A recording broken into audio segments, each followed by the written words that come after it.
Everyone, welcome back to our channel Love Story with Technology. If you are new here, don't forget to subscribe our channel.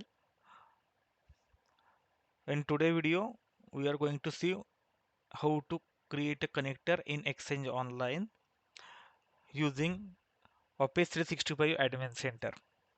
So let's move forward. I am going to log in Office 365.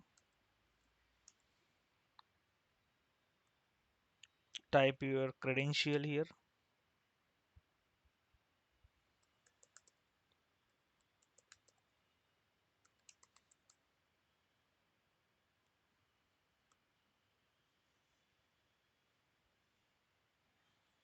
Authenticate using MFA. We'll successfully log into the tenant. Then locate admin left side. Click admin center.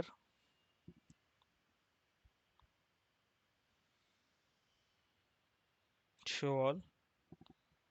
Exchange. Click on Exchange. Next move to the mail flow. Then connectors. Add connector.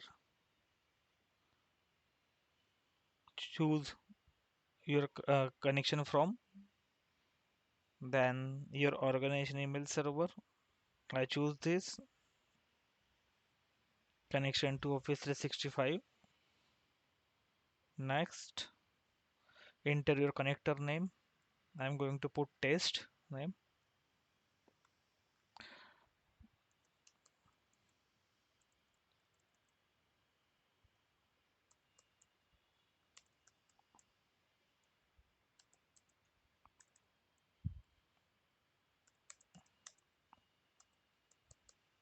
Third part is Office 65. Turn on.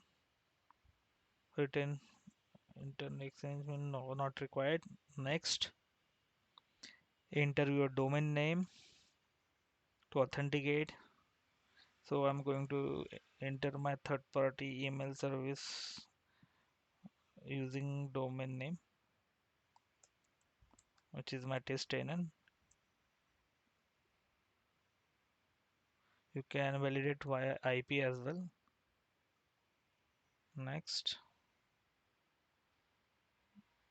create connector. You can see connector is created successfully. Here you can look at your connector. This is your connector. So thanks for watching this video. If you have any question, please mention your comment in comment box, and do not forget to like, share, subscribe my channel so that you can receive the upcoming tech video. Thank you so much.